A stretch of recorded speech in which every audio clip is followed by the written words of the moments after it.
What is something that is actually more traumatizing than people realize? Before we begin, don't forget to subscribe to the Vancher channel. Also, please share your thoughts on this video in the comments. Let's get started.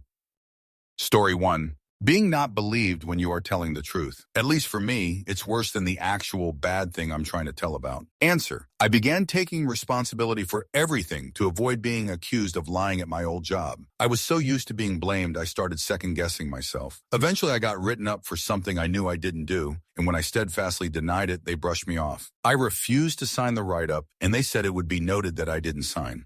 Story 2. Failing. At school, at work, at relationships, at friendships, at self-care, at etc., etc., etc., etc. Letting yourself down carries its own trauma, but consistently failing can crush someone in trauma and self-loathing. The worst part, is it can be PTSD that drives the fail cycle. Answer. God, I feel this. I feel like I'm stuck, like I've been in school way too long. I do 1 or 2 classes a semester and I fail sometimes. I had to go to online school because I moved and some of my credits don't transfer or the grades aren't high enough, so I do them again. And it just doesn't feel like it'll never end. It's exhausting and I feel like I don't know what I'm doing or if I should keep going at all. Story 3. Social exclusion over time. Not one big betrayal, just years of being the extra friend. It messes with your self-worth quietly. Answer. This is what has happened to me over the past 10 years. You know logically that everyone is living cities apart and therefore there aren't any impromptu meetups. And you just assume everyone is in the same boat. And then you look on social media and realize that there was a planned group activity that everyone went to 3 states over, and you realize that at some point you weren't considered part of the group enough and were left out of something that probably had months of planning. You shrug it off because, again, logically you know that there's some sort of social cutoff. Still hurts, but you understand how. Why? And then weddings happen. And multiple people in your old friend group get married relatively quickly, and you realize that you never got any sort of invite, and you see everyone from your old life at the function, and you just know that if you're in the same city for a day or so, people might politely get drink and reminisce, but you're no longer a friend, and you both know that no one cares to reintegrate you back into the group and suddenly catch up on 7 years of in-jokes and group dynamics. Story 4. For me, it's the day after someone close to me dies. Waking up and realize it's not a nightmare. That's the part that guts me. You relive the finding out stage every day for at least a week. Story 5. Unemployment, a period of rejection, feeling useless, stress and depression. All in one, what value? It leaves real scars of distrust and fear. Answer, yep, me last year. Went on universal credit and only got $3.11 a month. Couldn't hang out with my friends. How can I afford to reach them? Bulk buying noodles? Because food is so expensive, and I need to make sure I actually eat all month. Applying for jobs every darn day and not even getting a response. 1,000 rejection and not a single reason as to why, so I'm left to wonder. Constantly stressed about everything. I felt so useless that when my friend got me tipsy to cheer me up, my self-hatred got so bad because I was so useless. But there I am tipsy, like I've got no worries while the rest of my world falls apart. I ended up purposely smashing my head into a tree just to sober myself up. I still have the scar smack dab on my forehead as a lovely reminder of those times. Story 6. Someone breaking into or robbing your home or car, even if you never witnessed it. People have their home burgled while they're out and need to move because they can no longer feel safe in their home, regardless of if they're in a safe area or reinforced all the locks, doors, and windows. Answer, my house was broken into several times growing up. One time I even walked in while someone was inside. To this day, I am hyper aware of my surroundings. It wasn't until recently that I realized the rest of my friends have zero fear of things happening to them. And I thought must be nice to have that freedom. Made me realize the trauma I have from years ago. Story 7. Being gaslit by someone you trusted. It messes with your mind long after the situation is over. And most people don't realize how damaging it can be. Answer. I've idolized my big brother my whole life. He's a genius. The last few years, his addictions and mental health have gotten so bad that his ex-wife divorced him, and he moved in with my mom along with over 4 truckloads of stuff, electronics and tools for his business, gaming stuff, and junk. This year, I've been trying to rebuild my life after my own divorce from a manipulative idiot, but also having to help my brother weekly all summer while he lied, gaslights me and my mom, and has angry, scary outbursts. My mom is miserable, and I've started started hating my brother after dedicating the last 10 months to helping him. Called 911 twice for him overdosing seizures and spent days with him in the ER and helping him recover at my house. Story 8. Initially, it's the trauma of not wanting a loved one to die. After a while, when their quality of life is gone and they're clearly unhappy, it's the trauma of not wanting them to live. Story 9. People commenting on your weight or physical appearance with good intentions. I've been lean most of my life and realize I internalized a lot of comments from other women, even romantic partners, commenting on how small I am. This turned a little insidious in my 20s when I manifested a serious ED. I'm healed now. Just don't do it, y'all. Story 10. Surviving every single day while no one notices, not even your own family, is exhausting. The pain just sits there, unseen, untreated. Living in survival mode for over a decade messes with you. You stop knowing what real happiness even feels like. Achievements don't bring pride, just relief that it's over. You move through life on autopilot, getting things done, but not actually living. And yeah, when you really look at it, that kind of existence is traumatic. Story 11. Being cheated on. Forget struggling to trust others again. Learning to trust yourself again is tough. Especially it's a pattern repeat of past trauma. Answer. Honestly, it left me with a lingering tragic end ideation years later. Finding out that your entire life, since you've known this person, was a complete lie, and everything you know about your person is a complete lie, and the extent of the crazy and harmful behavior that comes after fudge you up. You don't heal. You learn to live alongside the pain, maybe. Story 12. A frightening scenario, even if you're completely unscathed, like a car crash, getting trapped in a current, being mugged, etc. Story 13. Being repeatedly forgotten about. Source. Was the only kid at my primary school not to get a present from the school Santa. Got abandoned in a random French town on a school trip when my buddy chased after the girl he fancied. Former friend, who I was supposed to be getting an apartment with, totally forgotten. I ended up stranded in a city with everything I owed in a suitcase and nowhere to go. Years of being made to feel literally invisible, or as everybody's total afterthought, will mess you up a bit. Answer. Hey man, I feel for you. That's me. I remember practicing for a play for weeks in the flute. They kept sending me out of class for BS reasons. And I distinctly remember once I was back in the classroom, I was kicked out and made to sit in the hallway by myself and practice by myself because I couldn't keep up with everyone else and I was ruining it. Probably because y'all never actually let me practice. Then for the play, I practiced do hard both at school and even at home. The flutes went on first. And since I wasn't good enough, I wasn't allowed to even sit in the canteen. I was sent to the nursery and made to sit in timeout until it was time for the play. They, of course, forgot about me completely and I never played my part. Story 14.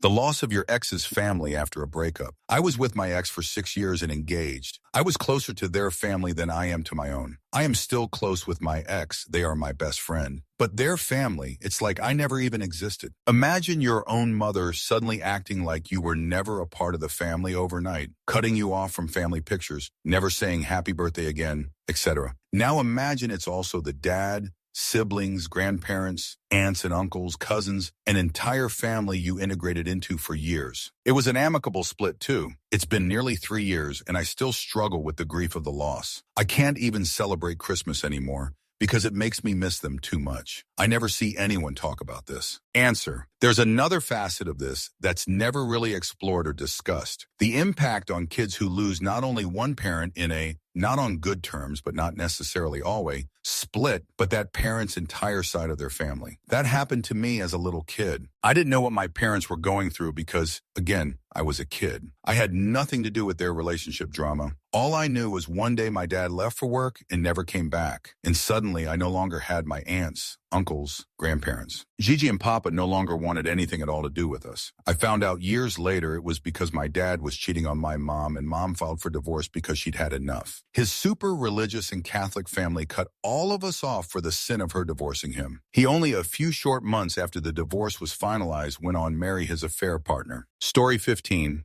People that do or say thing to intentionally wind up people. Some people find it amusing, but honestly, it's a form of psychological harmful behavior.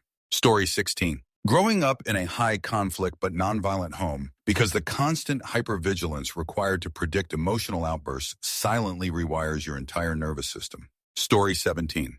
Being angry for no reason to a child. A young child doesn't know why you're mad, so if you get mad at him for no reason, the child is gone. Think that even while doing nothing, he can still make people angry. So when he grows up, he will have anxiety and fear for people. Story 18. Being friend dumped. I thought she was my sister. I thought we're going to go up and experience the milestones of life together. I love her like she was part of my family, but she just got rid of me one day. Still hurts to think about, even though we're wee kids and it's been over 20 years. I have new friends, people who have been friends with me for close to 15 years, but it still hurts, and I can't help but cry if I think about it for too long. Story 19. Being cheated on. I also saw another comment that said being constantly dismissed or not taken seriously. I would like to add that as well.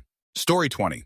Chronic pain. You're fighting and struggling every day with your body. It's strange at first and scary. I became a fall risk, and all I think about is if I fall, will I break a hip? I just had treatment for some of my worst pain, and the level is so low today. I'm afraid of doing anything, because I don't want it to come back too quickly. Your brain is constantly on alert. Also, people are rude when you're disabled. When I was morbidly obese, people said rude comments like being fat isn't a disability. I use mobility aids and have a parking placard. Even after losing the weight and being average size now, I'm still anxious in public because of all the stares I used to get, and rude comments said loud enough for me to hear. People are polite now for the most part, even opening doors with a smile. Story 21. Poverty. People who have never been poor always act like poor people should still be constantly happy and smiling and polite and kind to everyone around them. When you live 247 in fight or flight, you're not going to give a shoot about being polite. You're going to do whatever it takes to survive, and sometimes that means being kind of a dickhead. Story 22. Being adopted. When I adopted my two kids, it was a happy, scary, and sad time for them. Happy that they were out of foster care. Scary because, is this new family going to leave us too? And sad because it's a sign that they have no more hope of being with their bio parents. Answer. Thank you for enlightening me about all the different anxieties at different stages of adoption. It really does help to know all the reasons healing takes so long for so many people. It reminds me that I not only mourn the passing of my mother, because she was the last one of her immediate family to cross over, I realized she was my last link to everyone who died before she did, and she was the only one who took the memories of my first several years of life with her. Story 23. Emotional harmful behavior on children. I was both physically and emotionally harmful behavior, but I think the emotional harmful behavior might have scarred more. Story 24. Pregnancy and childbirth. It's taboo to talk about the near-passing experiences because it'll freak out expecting moms. And a lot of dudes don't really grasp how scary the whole process can be. Most of my friends have pretty awful stories about birth, but the online discourse is all hand-wringing over the fertility rate, or just give the baby up for adoption if you don't want to parent, which just ignores the fact that you can spend 15 weeks on bed rest and still die with your baby in a major hospital in Canada because the complications can be that devastating. Story 25. Being in a toxic environment, not just with your partner, but could be with your friends or family too. Also, getting a flat tire. I can't drive without ever thinking, what if I get a flat tire right now, especially when it's winter. Story 26. Your partner, close friend, using the insecurities you've confided in them about to hurt you during arguments. Story 27.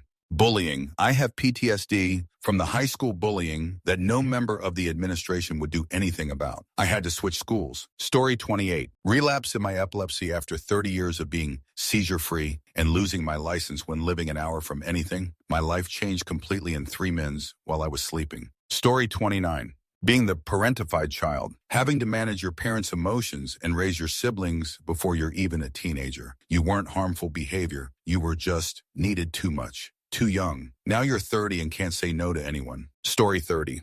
Being molested, you've gone through it, and it's horrible. The feeling of dread of knowing you need to be left alone with the molester, or when you're being touched. It's like paint that can never come off. It's like a cut in the brain that can heal. I have PTSD from the events that happened to me. People say it's bad until they have actually gone through it. It's a terrible thing. Story 31. Bring compared to someone, especially if done by a parent. Seeing people who are your priority treat you like an option. Pet loss grief. Essay that doesn't in-love physical contact, stalking, remarks, catcalling, unwanted and unsolicited approach, etc. You might have the purest intention going up to someone, but if they say no, are not interested or visibly uncomfortable, please leave. Story 32. It can be traumatizing to realize that in the scope of the wider world, a majority of people not only don't care that you exist, but likely wouldn't do anything to help you. It's the realization of isolation, irrelevance that's traumatizing. Edit, typo. Story 33. VCUG is an X-ray medical procedure that involves filling the bladder with contrast dye and urinating on command. It's not pleasant for adults, but there is more and more evidence that even very young children are so affected by the experience that they can develop PTSD because they mentally process this procedure in the same way they would intimacy harmful behavior. Parents are often misled about the procedure and separated from their kid while it happens, so they downplay their child's distress, which understandably makes it worse. Story 34. Infidelity. People get PTSD from it, for real. It erodes the ability to trust and makes your life feel like a lie. It makes you question your own judgment. Story 35. Car wrecks. My last wreck was over 20 years ago, and I feel like every trip I take gives me Final Destination vibes. It really triggers when I can see that another driver is definitely not aware that my vehicle and I are near them. Also, if someone is on their fudge phone, I need to live somewhere with no cars. Story 36. Giving birth, especially if it's a C-section. I know some of y'all are thinking, well, duh, of course that would be traumatic. However, the amount of people who expect women to bounce back after birth, even a C-section, is crazy. Many assume a C-section is the easy way out, since it was over and done in about 45 minutes. While recovering in the hospital, I had people already asking me when I was going to have another one because I made it look so easy. What? I don't want to think about having another baby for at least a few years. Story 37. I was a teacher and having to work with children who suffer harmful behavior and neglect. Also, I met parents who were also being harmed from harmful behavior by their spouse partner, and I encountered that way more than I was expecting to. Story 38. Childhood loneliness. Not the dramatic stuff, just quietly never being chosen. You grow up surrounded by people and still feel like you're accidentally trespassing in your own life. Story 39. The everyday happenings in the USA right now. I am not even an American and it is having negative impacts. Story 40. Brought up with sticks and stones will break my bones, but words will never hurt me. It's the words that have a much more devastating and lifelong effect. Story 41. Car accidents. I've been a few and my body and mind have never really recovered. PTSD from car accidents are real, y'all. Story 42. When you lose weight and see how much nicer everyone is to you, more than just strangers, coworkers, friends, family, it's a mind fudge at times. That's why I tell people when they want to lose weight to have a trauma therapist handy to grapple with the change. Because the depression of the realization of how very shallow society is will have you gain it back. Story 43. Being ghosted by someone you cared for. It's awful. They don't have the balls to tell you why, and they won't answer any questions. Never given a chance to understand what the issue was. Just some closure. Story 44. I'm saying this because I am currently going through it, but having your power out and absolutely no idea when it will be back on. I'm freezing. Story 45. Teaching in an economically depressed area. It's really easy to be traumatized or suffer secondhand trauma with these kids. Story 46. Infidelity. Having the person you trust most and built a life with go behind your back makes you question your entire world and even yourself. I've been a shell of myself since, and I tried talking to others who had similar experiences, but all I've found is that most people who dealt with this were equally distraught and struggling with their own identity and idea of trust the same way I was. Some of the folks I know haven't trusted or tried again, and I feel it'll probably be the same. Story 47.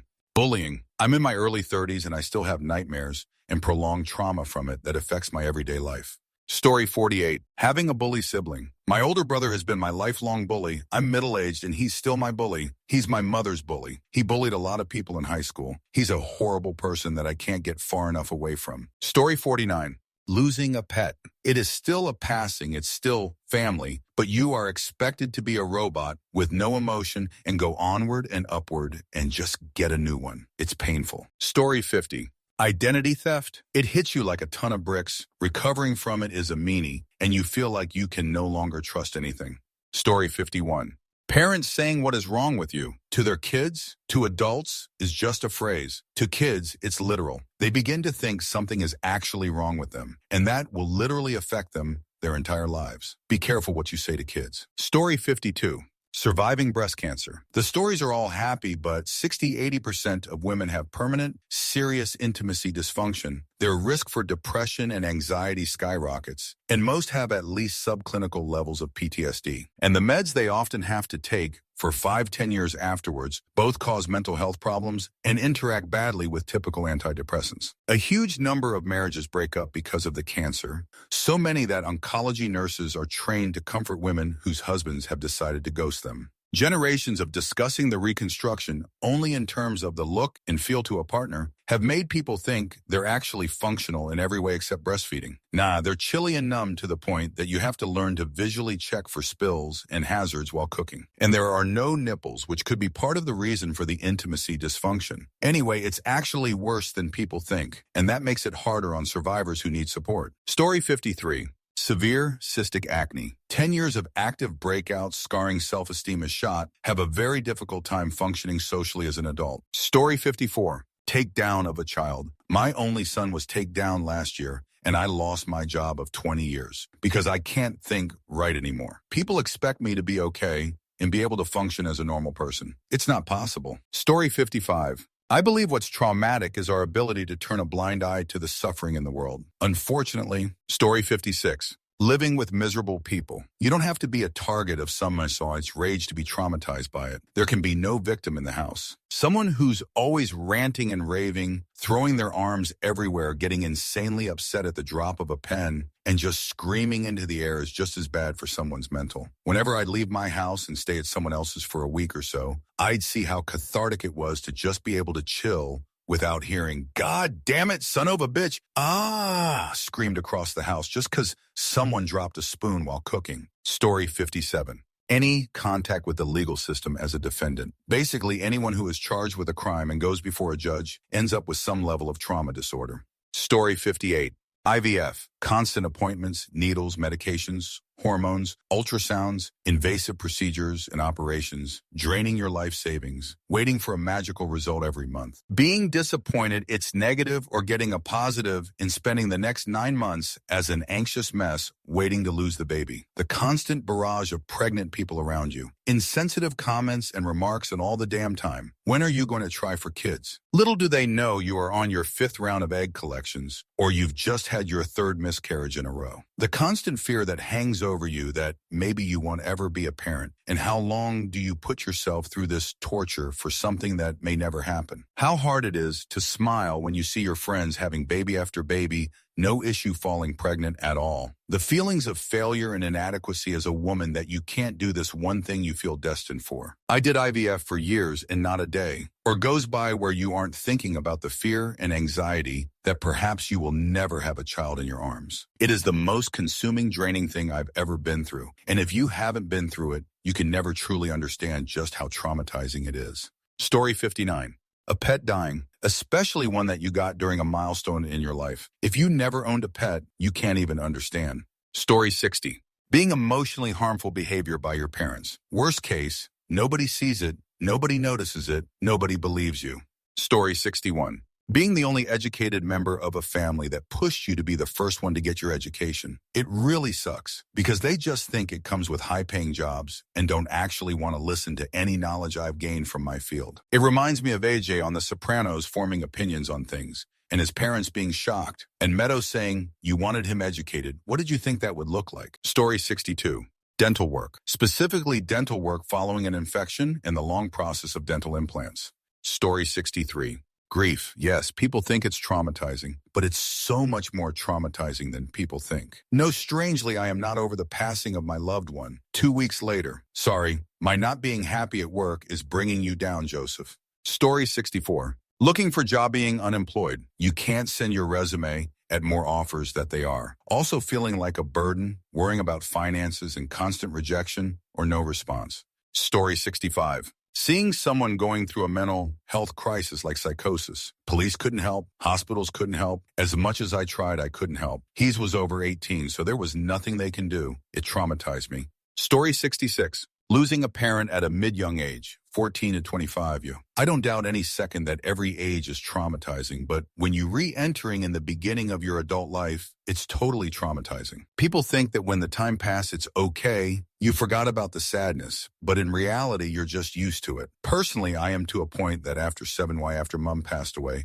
I can't speak or think too much of her or I pass out. I am still in autopilot mode, and I blame her now for letting us down. Her who always did everything good for us. Story 67. Being screamed at by a support figure, parents, family members, teachers, etc., then going back to being nice. Honestly, it's more if it's a repeated pattern that's traumatizing, but it's honestly caused me to be nervous around people in authority, like bosses. And I still feel like I'm walking on eggshells around my mom, even though she's corrected a lot of her behavior in my adulthood. Story 68. Choking. It sounds obvious, but as a survivor of a genuine incident, 14 years later, and I still have issues swallowing without thinking is going to happen again. Change my life and diet overnight. Story 69. I've experienced so many of these comments, and I'm sure I'm not alone. Once you've got PTSD, it's so easy to become traumatized again and again, especially when you don't have any tools to deal with it. Story 70. Developing a chronic illness as a kid. Every few months, I find a new PTSD trigger. Latest one is my new niece, BC. My brain relates children with traumas, sadness, bad times from being in pediatrics for so long. The trigger before that was anyone even mentioning the name of the med I was on for years. And before that, butterscotch pudding. Every time a new trigger pops up, it's like being hit with a brick. I thought I was finally fine, and then bam. Story 71. Being gaslit by doctors when trying to get help for very real medical symptoms, or just in general, asking for help and not getting any support. Over time, you just stop trying, because what is the point when no one is going to listen anyway? For KE, I've had 4 instances of very real, serious medical issues being brushed off and ignored by multiple doctors, only to end up requiring surgery and being completely vindicated. I am at the point now that I've just completely given up with doctors and will not go to them unless I'm really desperate. I'm not going to waste my time begging for help, only to be ignored and told I'm exaggerating, dramatic, anxious, etc. Living in 247 pain, but no one really understanding what that means and what that does to you adds another layer to it. But you seem fine and you're so resilient, etc. I seem fine because I'm very, very good at hiding it, and also I have no choice in the matter. Story 72. The entire experience of being pregnant with and birthing multiple babies at once, twins, triplets, more. People act like you chose it. OMG, I could never do that, but you really are on this wild roller coaster ride you can't get off. I desperately wanted my babies, but the ride to get there was truly horrible. You lose so much bodily autonomy, body control, and every smidge of modesty. Every human being who sees you for MOTI NHS comments on your body, asks how you conceived, asks about your medical history, asks about your family. The birth is an event. My birth had 27 people in the room and only one was my support person, husband. Breastfeeding pumping for twins is a 247 tits out adventure. There are too many kids to do it yourself, of or not accept help. You probably are going to do NICU time, which is this fun situation where you are trying to learn how to care for your babies while they are hooked up to 47 wires and monitors scream at you every time a wire jiggles. The whole baby part with 2 was a welcome breeze after pregnancy and birth and NICU time. I think I'll be processing it all in therapy for years. Story 73. Any kind of invasive surgery or even deep scaling on teeth, your mind understands every single thing about the procedure. You heal well. Your body, down to your cells and autonomic system, only knows it has been wounded, sometimes fatally, and then saved by the surgeon. It takes a great deal of mindfulness to get back on track. Many experience insomnia, anxiety, fatigue, depression, even though everything went hunky-dory. All your body knows is that it was physically maimed, cut, and sawed off bones reattached with hammers and screws. Give yourself time to heal and don't freak out if you feel mentally off. It is normal. Story 74. I do feel a lot of what others have listed are along the lines of, oh yeah, that sounds like it can be pretty traumatizing, but one that's been super surprising for me. Working in customer service, especially in an old retirement town near the more trashy area. Literally being on guard all day because someone is going to get shoot with you for something you have no control over. And when you explain you don't have control over that and you're sorry, they don't care. It's been absolutely terrible, especially for season. I work in FL and the snowbirds are down. Story 75. A narcissistic parent. Love is conditional to them. And even then, it's hard to have a relationship because they're almost there in being a good parent, but then she flips out again, and you're reminded why you moved out. 8. Story 76. Getting bullied as a child or adolescent. Enduring triggers for the rest of your life because of some childish behavior of peers should be on top of this list, especially because youngsters will never understand how traumatizing it is when they are bullies. Story 77. Being raised in an emotionally, mentally harmful behavior household, but not for the harmful behavior itself. It's for how difficult it is to fit in socially as a side effect of the trauma, as well as not understanding how to set boundaries or stand up for yourself. I've been in so many traumatizing situations because I didn't know how to say no without someone having a meltdown and talking awkwardly with peers as a result of how controlling my parents were over how I communicate. Story 78. Being a caregiver, especially for someone that you love. I took care of my late fiance for 3.5 years, and some things will always stick with me. Forcing myself to act like certain things were normal, like emptying fluid from his abdomen through a tube towards the end of his life. Also, hospice is not automatically a place where you go. A nurse only checked in a couple times a day. I was the one taking care of him, managing end-of-life anxiety and pain with a man that hated pain meds. Everything a nurse would do. He was taken to hospice twice when we maxed his oxygen, and it wasn't enough while the anxiety meds and pain meds were also not enough. Second time a storm knocked the power out. He passed at hospice the second time. My mom was an angel and helped me more than his family, though they were loving and supportive also. I still have PTSD, but I would do it again in a heartbeat for him. Story 79. Gang life. My siblings were in gangs and it profoundly affected the whole family, not just them. I got shot at 5 separate times from ages 14,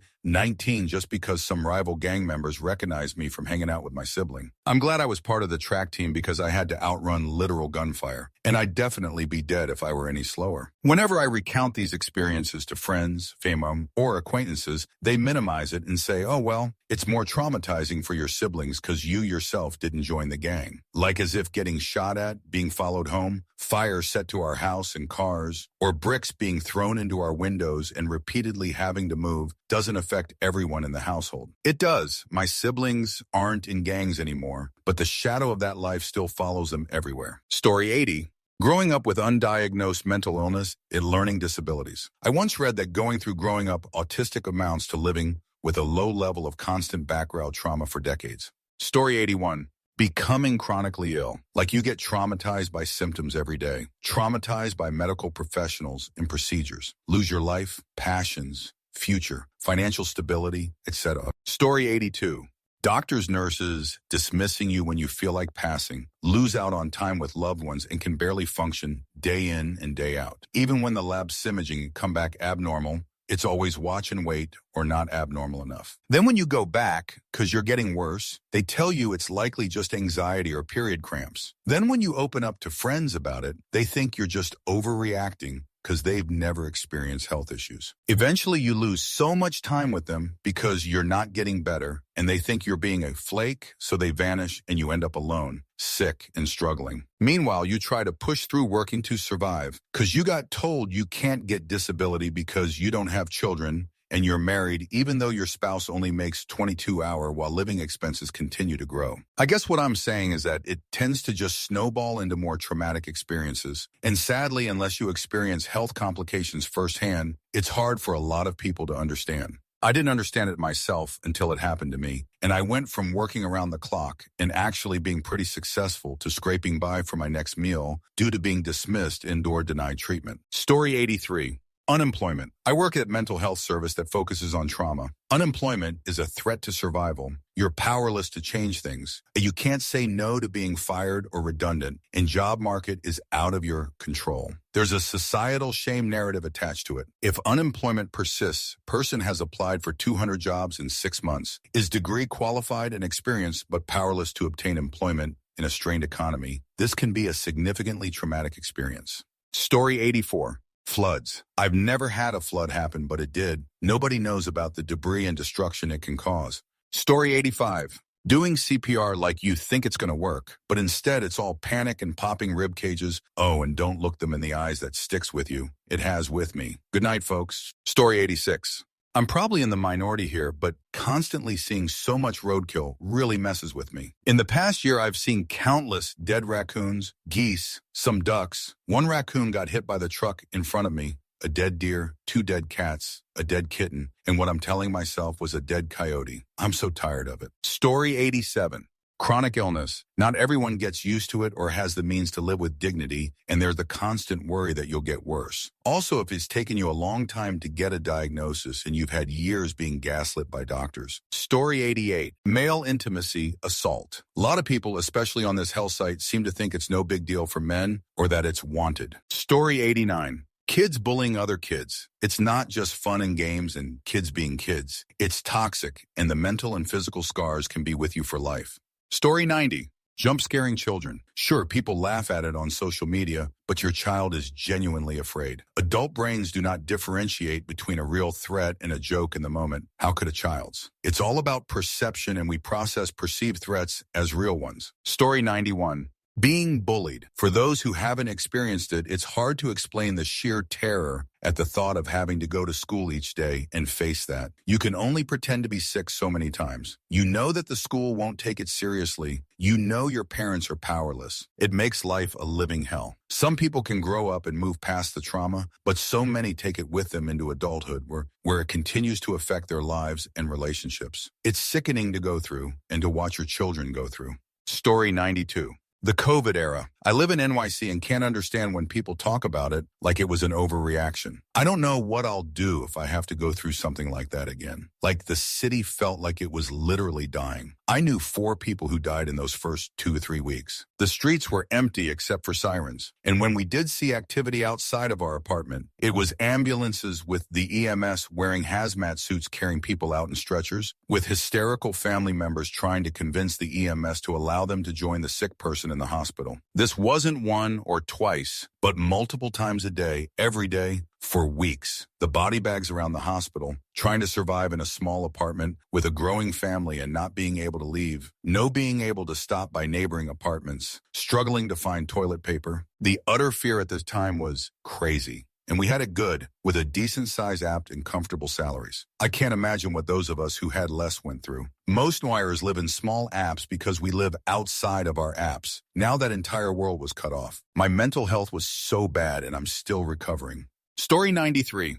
Having miscarriage after miscarriage 5 in a row and people still saying, it will be all right, next time it will go fine. Story 94. Abandonment is the worst kind of pain. Sometimes I get frustrated with people and then realize I'm so lucky they're so trustworthy. Whatever's pissing me off is nothing compared to someone not caring. Story 95. Being accused of something that is untrue, not even necessarily something terrible or big. As an adult, a female friend of mine lied about me saying some things, and those words or topics never even left my mouth. It was just a plot to start drama between our group of friends, and sure enough, it worked. I keep to myself now and socialize with work colleagues and my husband's friends, but I lost my friends because of that person. I'm pretty sure there's some mental illness on her part. Otherwise, why? Story 96. Every harsh words to your kids sticks with them. Every time you're annoyed, they're taking it to heart. Those external words get internalized and become ghosts that will haunt them for a long time. Story 97. Words. Emotional, harmful behavior. A lot think physical harmful behavior is the only kind of harmful behavior. I've been scared badly by emotional harmful behavior. Story 98. Trying to actually live and survive in Ireland.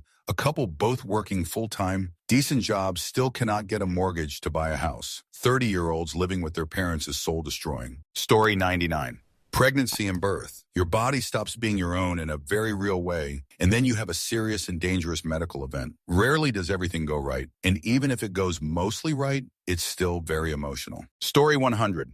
Having an unreliable parent who is willing to talk bad about you to anyone. One that makes up lies too. That was my final straw. My mother told everyone I was the reason she tried to eliminate herself. Told people I called her and told her to. I was at work all day, busy, and hadn't called her. I didn't talk to her ever again, and she died in September. I have trust issues, severely.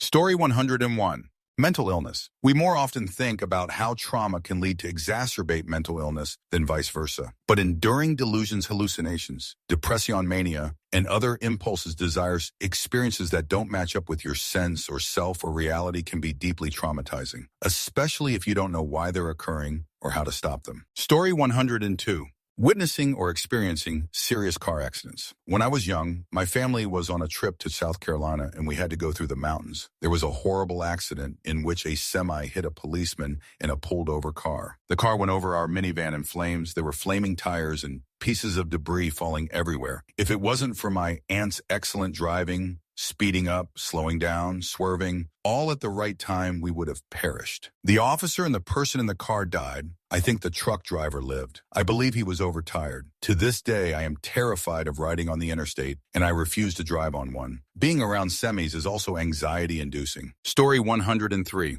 Being an emotionally insecure person in a relationship with a narcissist. If you survive that, it can make you never want to be able to be in a relationship again.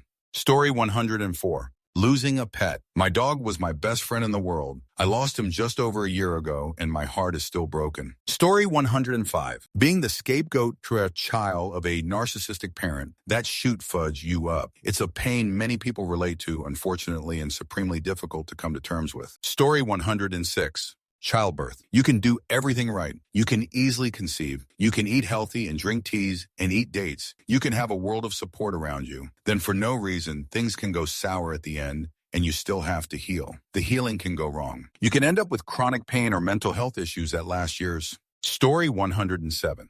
This might catch some grief, but to hell with it. Knowing and/or having gone to school with a mass shooter, I have the misfortune of being in that category and didn't think I was traumatized initially. I mean, I wasn't directly impacted like the victims were, so I moved on. Until I was in a psychology class and the guy was a topic for our lecture. My professor was concerned because I had gone pale and was twitching a bit. I then had to explain I knew the assailant and everyone that was interviewed in the video. She gave a quick lesson about how you never truly know what a person has experienced and how important it is to warn people of content before presentations. She then apologized for not having given a warning as she hadn't realized I was older than I looked. Then a professor was taken down on my university campus and I was hypervigilant, anxious, and constantly checking in on classmates. Story 108. Raising a child who becomes physically violent toward you during episodes, especially because their minds can't comprehend the extent of their violence, and they need support and comfort from mommy or daddy immediately after. It's traumatizing to feel afraid of your child's touch when they reach for you after something like that, and the guilt and emotional mental compartmentalizing it requires exhaust you on such a deep level. The love for your kids never degrades or fades either. It's heartbreaking on so many levels. Story 109. Being told you're lazy and not putting in enough effort when you're trying your best in school. I just recently got diagnosed with ADHD at 34. Story 110. Giving birth. For me, my first time giving birth was a traumatic experience. I had no idea. I thought it would be difficult, but then I would be fine. Took years to feel okay. Story 111. Experiencing flooding of your house and car without warning. It was life-alteringly horrible, and it's been 3.5 years, and we are still recovering. Most people don't realize that house insurance doesn't cover floods. Story 112. Giving birth. I'm still traumatized by the experience. We are built to do it, but my God, it seems so unnatural to actually do it. And the pain. Story 113.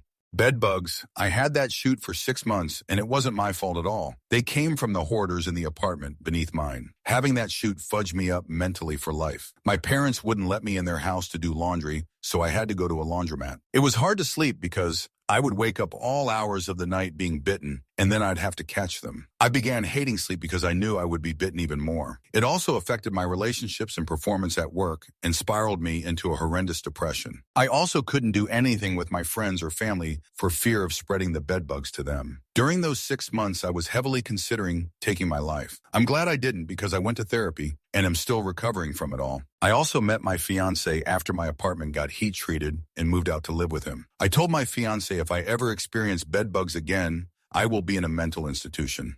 Story 114. The term narcissist is overused these days, but true narcissistic harmful behavior can fudge you up MRI scans of people who were in such a relationship, partner, family, friends, coworkers, had anomalies in their brain structure. Story 115. Well-meaning but otherwise unintelligent and skilled parents. It's cool you love your kid, but you also have to prepare them to be in this world mentally, emotionally, and functionally. And most parents don't have much to pass on to the next generation besides good vibes.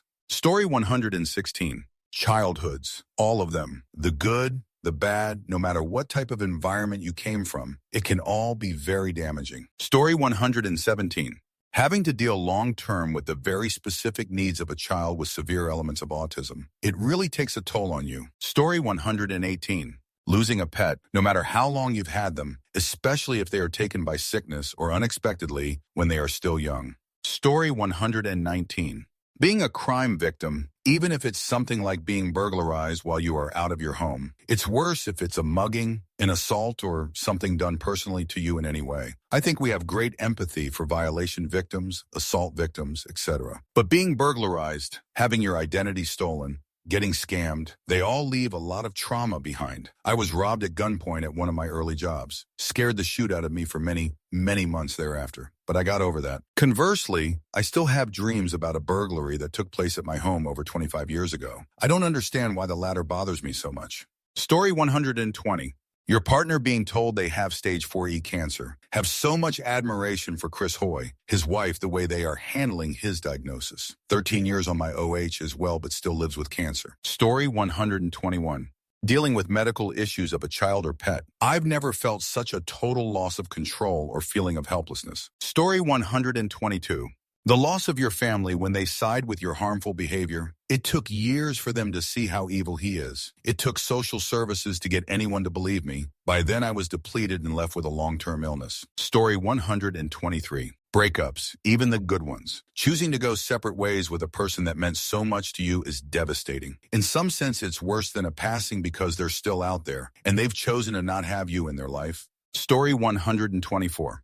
Your car cuts off randomly at red lights will have you having many panic attacks every time you get to a red light. Story 125. Car crashes. At least personally, I got in one that totaled my car, but I came out with just a scratch. It was months ago and I still have a car crash dream like once a week. Story 126. I watched my dog go from being my happy-go-lucky best friend to watching him die in front of me without being able to do anything to help him. That pretty much messed me up real good.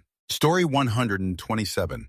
Your mom having an annoyed or mad expression your entire life. I only ever saw her smile when we did something she wanted or we were around other people. Story 128. TW. SA intimacy assault. People always want to know the story to soften the reality or survivor blame. Roxane Gay's book, Not That Bad, is a great read. Story 129. Performing CPR. It improves the patient's odds, but still most often can't save them. Often leaves the person who performs CPR second-guessing and blaming himself. Story 130. Basically everything, but to be more specific, being emotionally neglected as a child in a loving family. It's so sinister how hidden this is. Usually we hear about harmful behavior and there's a clearer picture of what that looks like. But neglect not about what happens, but rather what doesn't happen. From the outside, everything looks normal. Your family might even be affluent and have plenty of money and a nice house. Family gatherings are common and people get along fine for the most part. But internally, especially behind closed doors, children are simply ignored and left to their own devices. Their experiences are invalidated, and they learn that their emotional needs just don't matter. They become adults with a failure to start. They don't have a healthy sense of self and engage in self-sabotaging behaviors. They struggle immensely with intimacy and relationships and push people away because they're just counting the days until someone abandons them, just like they were emotionally abandoned as children. Story 131. Parental divorce. It's really normalized these days, and I absolutely do not advocate for staying in a miserable relationship, but if it's not done with a lot of care and consideration, it can really do a number on the kids. Story 132. Bullfights. I know many people find them distasteful and cruel. I agree, but I don't think most people actually know how violent they are. I studied abroad in Spain, and a group of us Americans went to a local bullfight, and everyone left early, and the girls were crying, and everyone was pale. Lots of blood, little kids screaming and hollering like a gladiator match, watching the bulls slowly bleed out and eliminate. I was kind of giggling because I knew it was going to be somewhat like that, and these American girls were getting dressed up, thinking they were going to some fun, cute local tradition. Story 133. I'm 63F with 45 years in retail, and I was directed to retire early after a nervous breakdown and a cancer scare this summer. I am waiting for disability pension benefits as I recover from my breakdown and try not to spiral. I was not ready to retire early, and I am not prepared for it financially, and yes, I am traumatized. Story 134. Doing multiple interventions to extend life on someone who is clearly suffering. However, POA Power of Care wants all interventions done and refuses to adhere to PETS wishes. I had this as a nursing student and honestly felt like I was torturing a patient until he passed, all because family pushed for interventions. It was awful. Apparently, it had been explained numerous times to the family what the patient's wishes were. However, they continually wanted the opposite. It's heartbreaking how so many people just ignore quality of life and just want to keep someone alive, even if it is at that person's expense. Story 135. Being nobody's priority, being the side character in your own life, no matter how much you work on yourself, being just important enough to give, but never to receive. Story 136. Having to quit your job because your coworkers treat you like dog shit. No matter the sweat-drenched effort put out by you, you're still too fudge slow. Do not let your lessers talk crazy to you. Do not drop your job till you have something else lined up. I was very lucky to have a fallback I forgot about. I now work at a bakery barista spot. My new coworkers treat me kindly, and I bust my butt for them at any and every turn. What makes it sweeter is I am putting 23's the effort for 4x the efficiency. I'm not fully locked in on any of the stations just yet, but I can say for certain I actually will be trained on them and be an asset the team can rely on once fully set. Story 137. Being the sibling of a mentally disturbed brother or sister, bipolar schizo, growing up in that household where you are held hostage to the terrorism of that behavior, where your parents are almost powerless and you cannot but think of escape.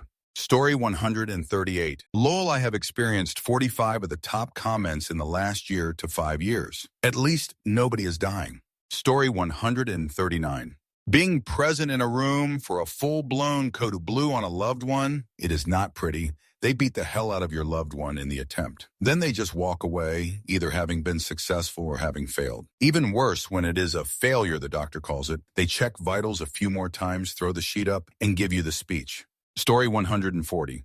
Giving birth. Seeing about 2 liters of my wife's blood all over the floor is an image you'll never forget. Everyone got to go home, and that's what matters. But giving birth is not risk-free. Story 141. Being a man and constantly dealing with a lot of media making fun of SA because he men can't be. As a survivor. Fudge hack writers. Answer. Woman here. I have seen so many guys come into posts on like Facebook, etc. Being like, I'm sorry this happens to you. This happened to me too. And getting bombarded with people telling him that he is invading a woman's space to talk about it. And I always ask something along the lines of, but where is he supposed to talk if not here with other serviers? Where is his space? Anyone should be able to process their shared trauma as long as they aren't being a male body part. Luckily, there are subreddits now that are dope for this stuff, like Our Guy Cry, but those are places you have to search for, rather than being able to interact with a random social media post you stumble upon that a friend posted. Story 142.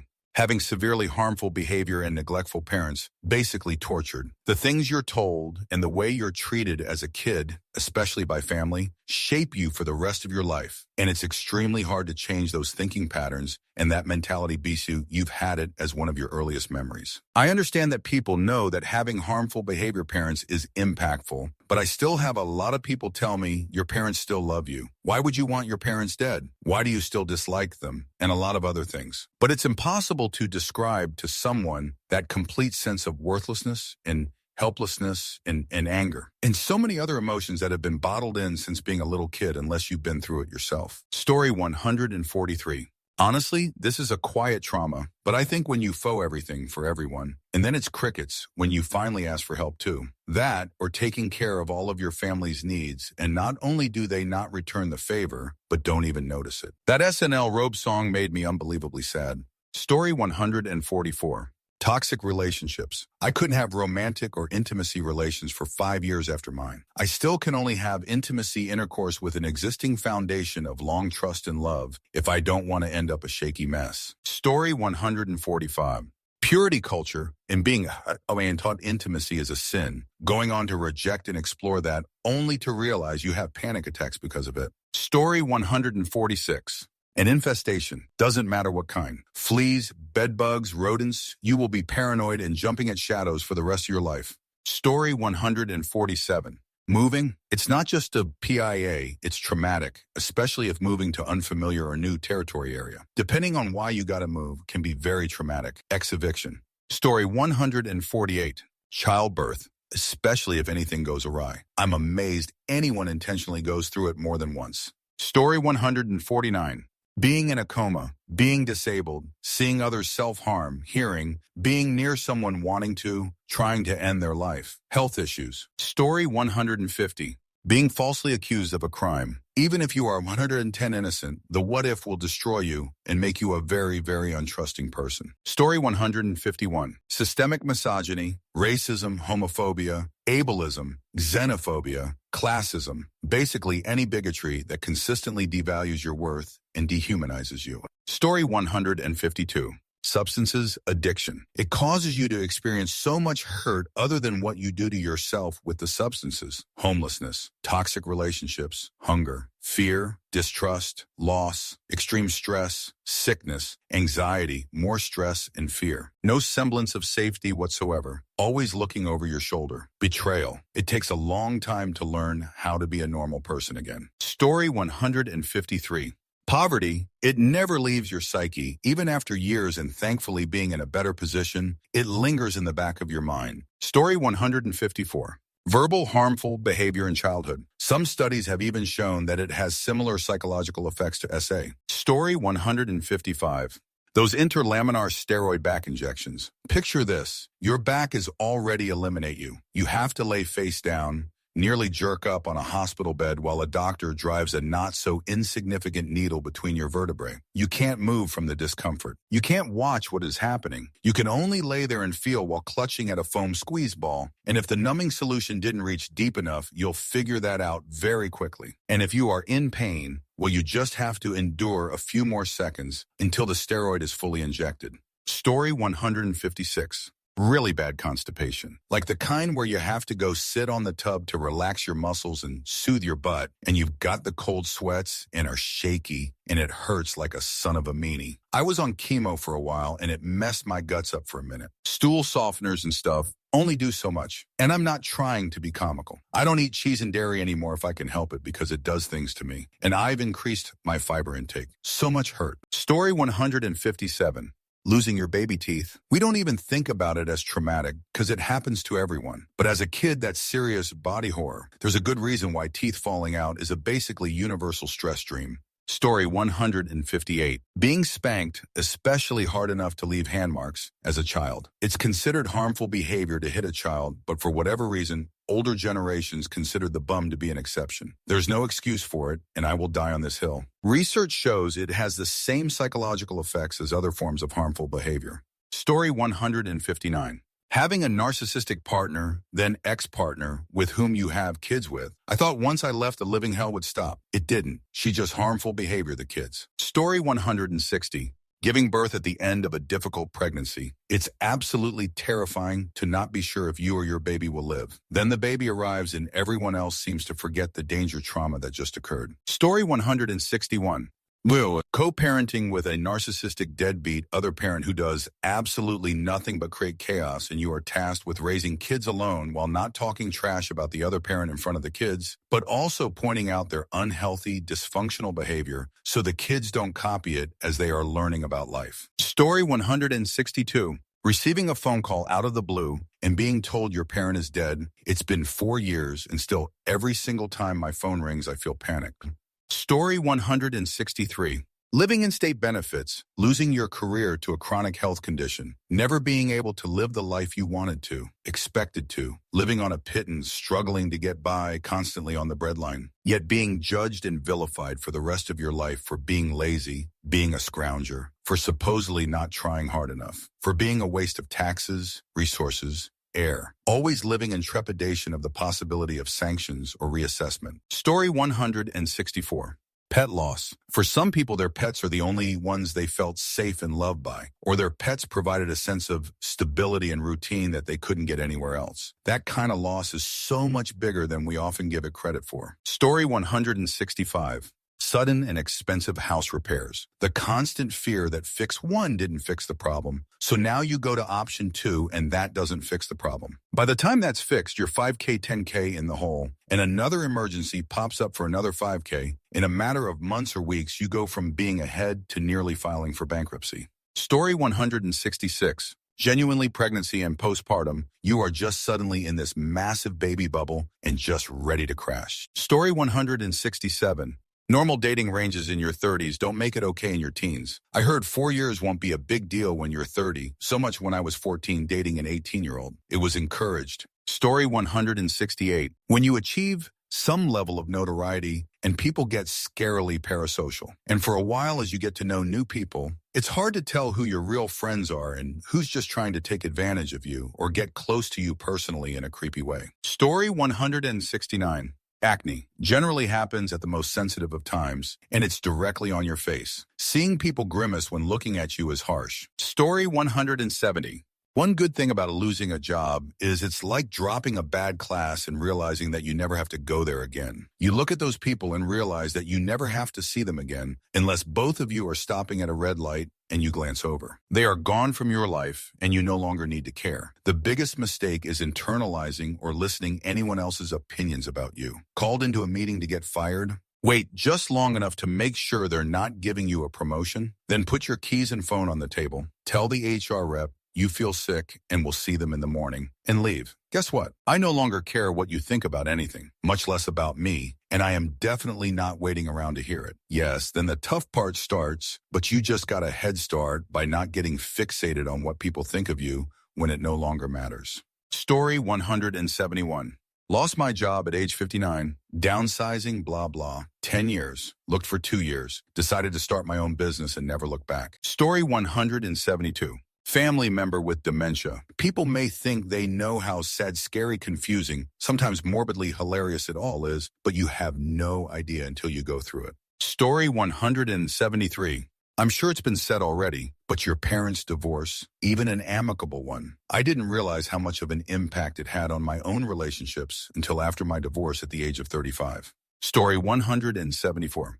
Divorce. I don't think my parents realize how much their divorce changed me. It's changed my entire worldview. It happened when I was 9, almost 20 years ago. Yeah, divorce is hard and it sucks, but nobody ever understands how much it changes their children. You become your parents' therapist, punching bag, weapon, and there's nothing you can do about it. I developed restrictive eating when I was a kid because that was the only thing I could control at the time. I'm 27 and I wish that I was married, but sometimes I think I'm better off not married, or I'm not because of everything I've seen. I've seen both of my parents become absolute monsters. For a long time, I struggled with this idea that if I had kids, I had to do everything I could to atone for what my parents did to me, but at the same time, I don't want to bring more people into the world who have to be related to them. I love my parents now, but there's still stuff that I carry and am working through slowly. I just want to be a good dad, but I don't know if I can be. Story 175. Having a special needs child. It's not because of the child, it's how everyone else acts that's traumatizing. Story 176. Having never been romantically chosen. People, family, and friends go on and on about how lucky you are to have never been in a relationship. Yeah, you never got to experience the bad things that can happen in a relationship, but you never got to experience any of the good either. To feel that connection of intimacy that only people in love can share feels like a mirage to you. Friendship and family bonds are close, but they can't fill that void of loneliness and longing that just hollows you out more and more as another year passes. It messes up your own self-image and self-worth. Each rejection is like an icy nail straight to the heart, each one driving home that feeling that you are unworthy of love or affection. Soon it becomes too demoralizing and you don't even try anymore. Each time you see someone who might be interested in you or someone you think you might have a chance with, you drown out those feelings and crush them into dust. They could never want someone like me. You just shut down and you don't even think about the possibility anymore. Your own perceived lack of worth is so deeply ingrained in you that you can't even register if someone is flirting with you or dropping hints. Every action is perceived as just platonic and friendly. Look, this isn't to say you should always accept any offer to date someone because it might mess them up more. If you don't like someone or find them unattractive, then that's that. But for all that is good in the world, have some sympathy for those who are chronically single and don't ever tell someone they are lucky to have always been single, well, unless they are openly asexual. Story 177. C-sections, or childbirth in general. My father is an OB, talked about work a lot growing up, thought I was so ready for whatever delivery looked like. Ended up having an emergency C-section after 22 hours of labor. The mental and emotional recovery has far exceeded what I could have ever imagined. Story 178. Males still not believed or able to talk about being violation. Having your reality denied is soul-crushing. Story 179. I was flashed by some fudge creep in a car. When I tell people the story, almost everyone's initial reaction was to laugh, but it was incredibly jarring, traumatic. Story 180. Having a person you've known for years telling your secrets to other people. It stings thinking you can trust somebody with private information, and then you find out they've been telling other people. Especially so if it's an intimacy secret, because so many people, for whatever reason, are weirdly curious and gossipy about other people's intimacy lives. Having another person you've never talked to before suddenly ask you about the stuff and realizing your friend told them hurts so bad. Story 181. Living in a country with high gun violence rates, even if you never experience gun violence directly. The constant question of, is there going to be a shooting if you go to the grocery store, or the movie theater, or a concert? If you might get mugged going downtown. You don't have to directly experience gun violence for it to affect you. The constant threat of it is enough to cause trauma. Story 182. Moving. I think I heard somewhere that biologically moving residences is stressful for us because we are disrupting our nest.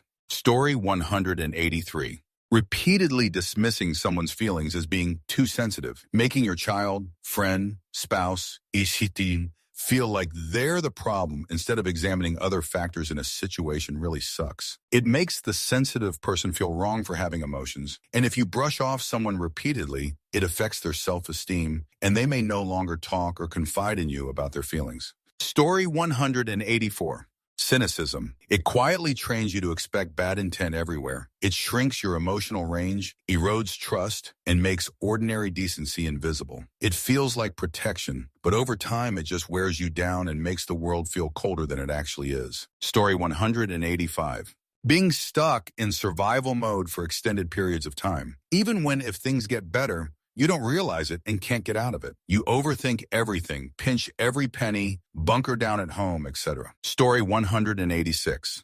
Establishing an emotional connection via online or in person, and then ghosting them without explanation or decency given is interpreted by the brain, whether for romance or just friendship, etc., as the same trauma akin to abandonment and harmful behavior. So there's a lot of damage being done to others that think it's normal and harmless to be selfish and cruel to others without giving a decent explanation or just saying things aren't working out and why they may not be fixable. Story 187. Might be nothing compared to some of these comments, but what I've been experiencing recently, I've been trying to find a lovely home for some stray cats, so I joined lots of animal adoption FB groups. It's breaking my heart. I'm seeing too much pain and suffering. 95 of my feed is just helpless, innocent, hurt animals looking for homes. It's affecting me too much. I can't wait to find these kitties a home and leave those groups. Story 188. Narcissistic harmful behavior. Oh, you've got a mean spouse. No, it's much more insidious than that. Story 189. Childbirth. 9 months of pregnancy hormones, hours, days of labor, then a crash in said hormones and dealing with a bundle of cuteness who has no schedule at all. As a result, mom is running on caffeine and a wing and a prayer, if she is lucky. Story 190. Being laid off from your job. Even if you're assured that it's not about you, you still doubt yourself and wonder if you could have prevented it. I also am convinced that there's a stigma to it, especially among your former coworkers. Story 191. Friendship breakups happened when I was 16 and now I'm nearly 30, but it still unfortunately gets to me if I think about those people or talk to someone else about it. Story 192.